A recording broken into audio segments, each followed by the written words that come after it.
Inaasahan ng National Bureau of Investigation na may isasapinal na nito ang investigasyon sa mga kontrobersyal na pahayag ni Vice President Sara Duterte pagsapit ng buwan ng Enero ng taong 2025. Ayon kay Director Jaime Santiago, target ng kanilang binuong panel na may isapinal na ang naturang rekomendasyon pagsapit po ng naturang buwan para tuluyan itong maipasa o maipasakamay sa Department of Justice.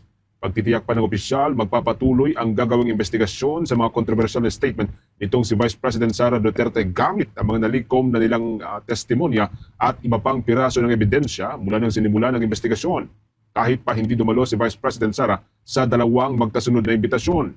Habang nasa kalagitnaan ng pagdinig, tatanggapin pa rin anya ng National Bureau of Investigation ang pangalawang Pangulo sa sandaling magbago ang kanyang isip at piliin na dumalo sa pagdinig. Maliban kay Vice President Sara, may ilang individual pa na inimbitehan ang National Bureau of Investigation katulad po ng mga vlogger at mga media personalities na maaari pong makapagbigay ng testimonya.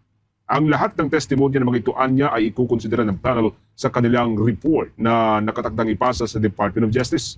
Muli ay tiniyak ng opisyal na mananatiling patas ang NBI sa isasagawa nilang investigasyon. Zero po ang budget ng PhilHealth.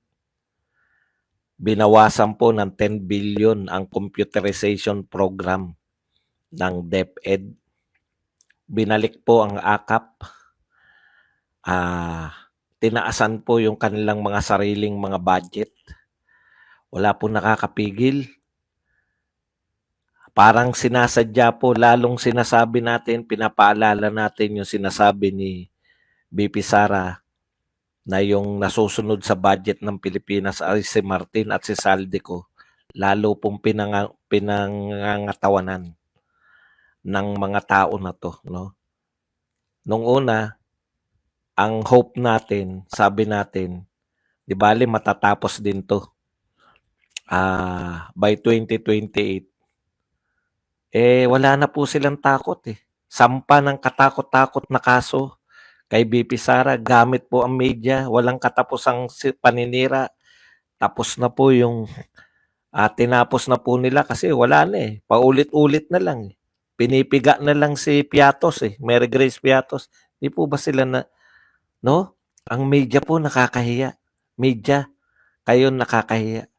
Ginagatasan yung Mary Grace Piatos na alam naman na ng lahat ng tao ano yung behind ng Mary Grace Piatos, pero never po ninyo. Hanapin nyo po sa balita nila. Never po nilang ibinalita na may unmodified and unqualified, no? Yung OBP.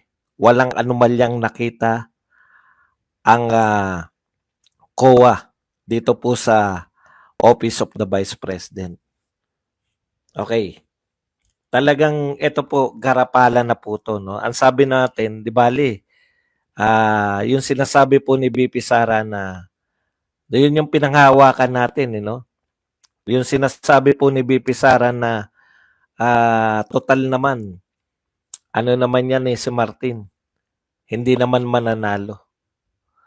Kanina napaisip ako kasi sabay-sabay. Alam niyo po, sabay-sabay.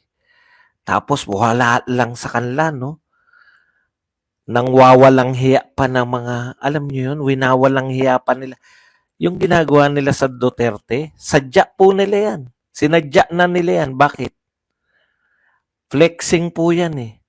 Parang ang naalala nyo po yung kung gaano po takot na takot kay Tatay Digong. Natakot po, dinuro, tinanggalan ng tapang ni Tatay Digong yung mga kriminal, yung mga drug lords, lahat ng mga kriminal sa Pilipinas, simple man o malalaking kriminal. Nakita nyo po, mula dun sa mga naglalaglag ng bala, hanggang sa mga lalaking drug lord, hanggang sa lahat ng kriminal sa gobyerno, mga magnanakaw sa gobyerno. Nakita nyo po kung paano ang takot nila kay Tatay Digong, kaya hindi sila nakaporma. Ngayon po, ganun po yung gustong i-impose ni Martin Romualdez. Kaya lang, hindi po yung takutin yung mga magnanakaw sa gobyerno. Baliktad po.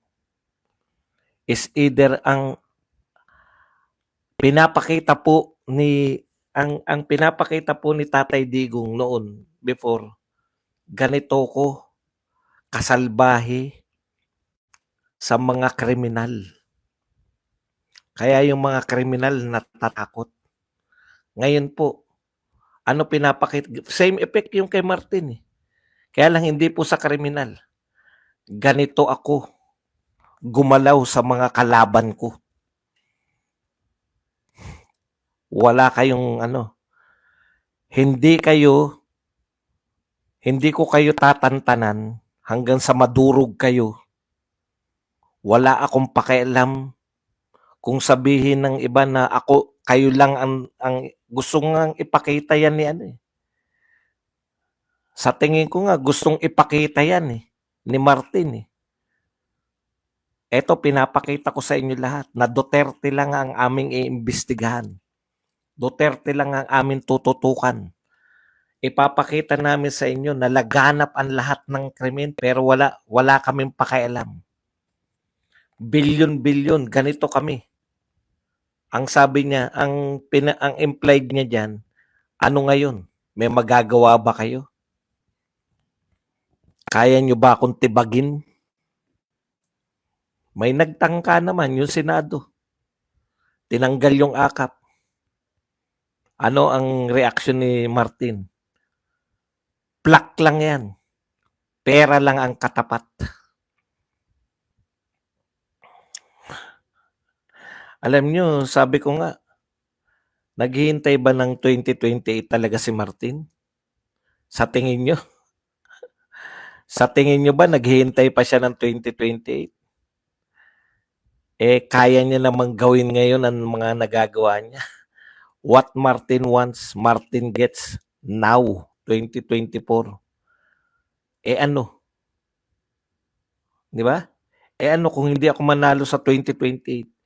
Ano kung hindi pumasayang yung garapalang pirma-pirma? Ano yun? Yung mga signature campaign o pagpapalit ng konstitusyon. Ano kung hindi maipasa yan? Ano kung kulelat ako sa 2028? Ano kung hindi umangat yung aking rating para sa 2028? Nagagawa ko na ngayon ang gusto kong gawin. Yan yung mensahe. Bakit pa ako maghihintay ng 2028? Nakikita nyo po? Hindi ko nahihintay nyo 2028. Umaasa kayo sa Inday. 2028, mananalo siya. Hindi ko na gagarapalin ko na yung mga yan. Bubugbugin ko yan ng impeachment. Bubugbugin ko ng ano yan. Bubugbugin ko yan sa media. Araw-arawin ko yung Mary Grace Piatos. Wala pong epekto yung Mary Grace Piatos pero araw-araw pa rin. Hanggang sa atakehin na lahat ng defender mo.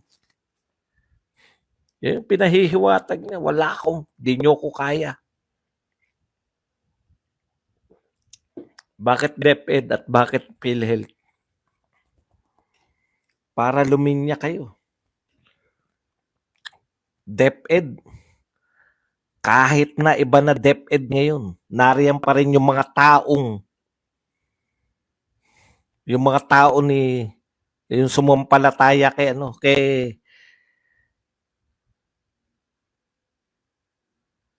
Sara Duterte. Para sa inyo to. Babawasan ko yan 10 billion yung budget ninyo sa computerization. Tindi, no? Matindi.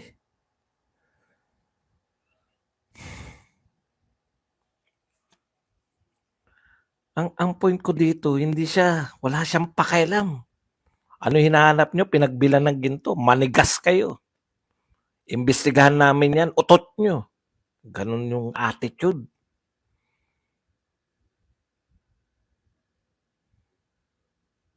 Tumataas yung presyo ng bilhin. Ano ngayon? May kakayahan ba kayo lahat? Grabe. Di ba si Tatay Digong ganyang katapang sa mga kriminal, sa mga drug lord? PI kayo, itutumba ko kayo. Eto. Lahat ng lumaban sa akin, eto magaganap. Wala na kayo sa pwesto, yung iniwan nyo, dudurugin ko pa rin. Puta, akala ko bubuhusan nila ng pondo yung DepEd eh. Dahil wala na si BP Sara eh. Kinaltasan pa rin, 10 billion computerization. Wata-wata ka Anggara, ano ka? Ngayon mo mararanasan yung, ayun no, maangal si ano. Oh, pati pala budget ng AFP, kinaltasan ni Martin. AFP Modernization Fund budget reduced to 35 billion. Binawasan po ng 40 billion yung modernization. Putya, eto po, ngayon po to lumalabas lahat, just into lahat kasi ngayon lang po natin nakikita yung laman ng mga alam nyo, hearing kayo ng hearing. Sinabi na to ni BP Sara, isasalang niyo yung mga tao. Kakawawain nyo sa hearing. Sasagutin lahat ng mga ano nyo. Pagdating sa budget, sa BICAM pala. Pagdating sa BICAM,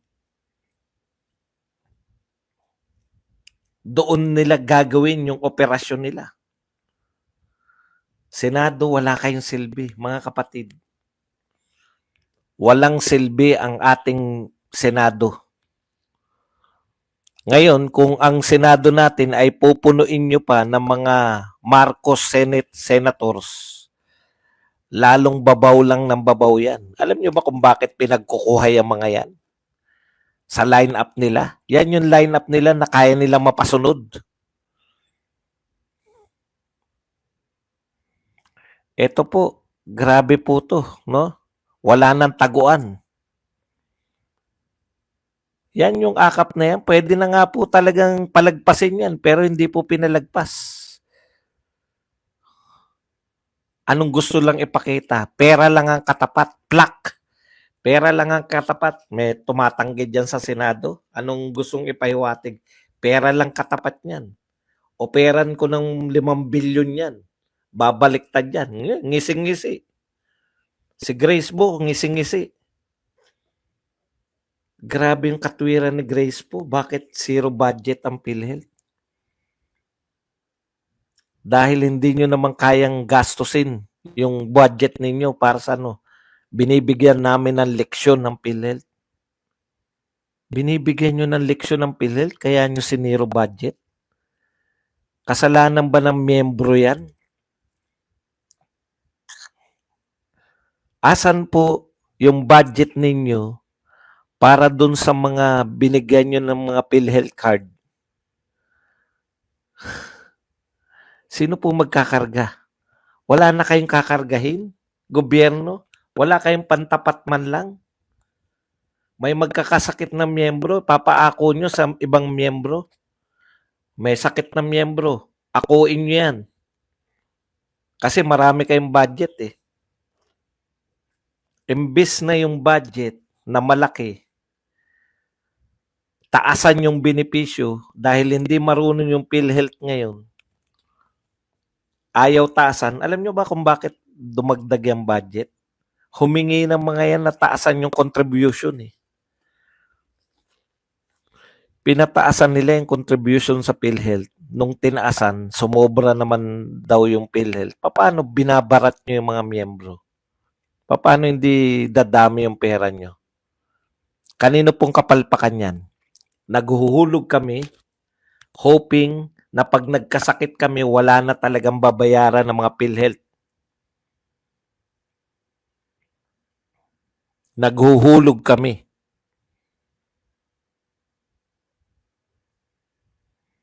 Para yung mga tao, pag nagkasakit, sana wala nang babayaran. Eh, hindi, binabarat nyo kami para ipunin nyo. Sino po ang palpak? Member?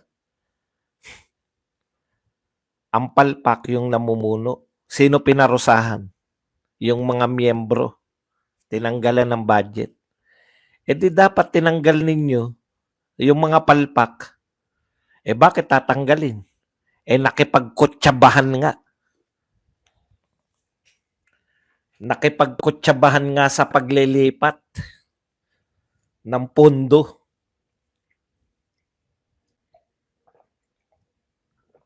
Ang daming gumalaw na pondo. Ang daming nilipat-lipat na pondo. Daan-daang bilyon ang pinag-uusapan natin. Pero ito po ang balita ngayon. Kapit po kayo. Isang-isa lang po. Ano po sabi rito? Natatandaan niyo yung Kanlaon? Yung Bulkan Kanlaon? Ngayon, hanggang ngayon pala, sumasabog yun. Ito po ang balita. Humanitarian crisis, Kanlaon City. Ngayon lang po to. Alas 10 ng gabi. Lumabas tong balita na to. Kanlaon City running out of funds amid increasing evacuations due to volcano eruption. Hindi nyo binabalita to, media. Ayaw nyong napapahiya yung Pangulo ng Pilipinas. Evacuation. May evacuation pala ngayon. Ano po ang hinihingi ng mga evacuation? Ano? Ano po ang hinihingi ng mga taga-evacuation? Local officials of Canlaon City in Negros Oriental are seeking national government assistance amid the depletion of the local government units funds due to disaster response operations that include feeding thousands of people displaced by eruption of Canlaon volcano. Thousands of people naroon pala. Na-displace sila dahil sumasabog yung bulkan. Nagmamakaawa yung city government ng Canlaon. Wala na silang pondo sa national government. Pinag-uusapan daan-daang bilyon na pondo sa ayuda, daan-daang bilyon na pantulong sa kung saan. Wala nang maipakain dun sa may evacuation center ng sumasabog na bulkan ngayon. Diyos ko, grabe tong gobyerno, bilyon-bilyon. Ang binibentang ginto, bilyon po halaga. Nakakagalit po talaga. Bilyon po ang halaga ng mga binibenta nyong ginto. Tone-tonelada, number 1 tayo na nagbenta. Wala na pong budget. Nagmamakaawa. Bigyan nyo ng budget. Wala na maipakain sa mga evacuees. Samantalang kayo dito, nag-uusap kayo, ang sasaya nyo. Budgetan nyo naman yung mga evacuees ng mga Pilipino. Grabe oh. Kay Tatay Digong, wala ko narinig ng mga nagmakaawa. Ang mga nasa evacuation center.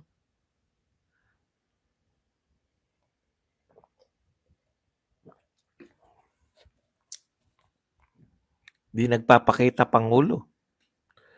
Panay Martin. Masasaya. Ang dami nilang budget. May budget sa AKAP ba? Pwede bang bawasan niyo yung mga bilyon-bilyon na budget sa AKAP? Bilyon-bilyon budget ninyo sa... Yung mga congressman ba dyan, hindi nyo maipagmakaawa yung inyong kay Martin?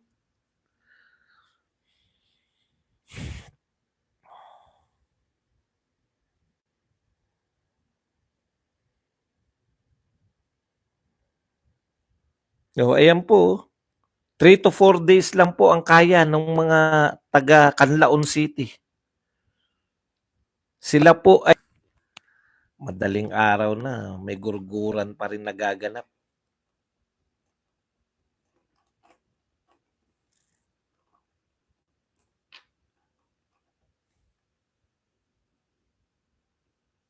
Asan po yung mga daan-daang bilyong budget sa ayuda? Bakit po makikiusap yung city mayor?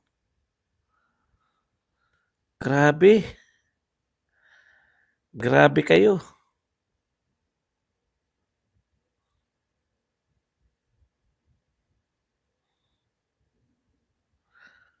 Ayan no, umaangal po yung mga tao. Bakit nyo ipipinalize yung Filipino people dahil sa kapalpakan ng pinuno ng PhilHealth?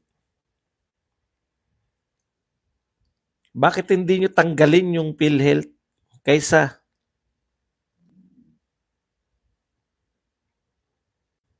tapos okay lang sa kanila?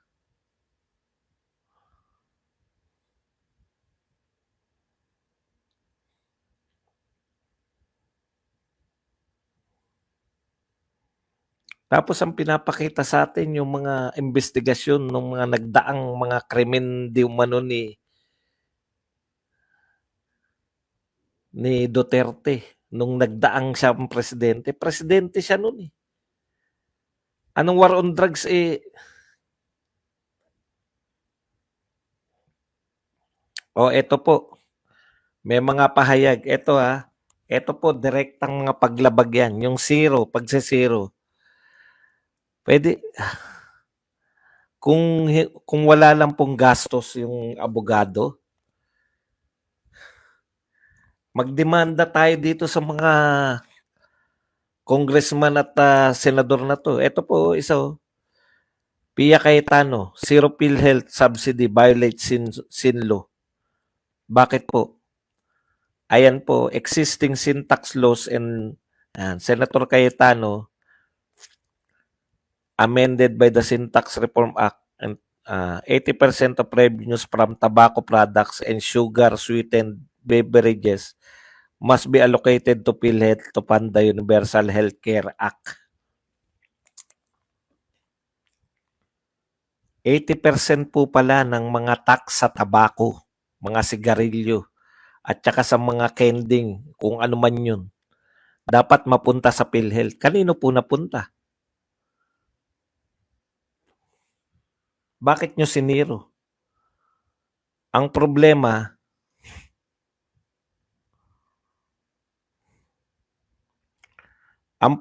nito mga kapatid, Pia Cayetano, senador ka eh. Nakakaiyak, no? Senador kayo eh. Ginawa yan ng mga senador.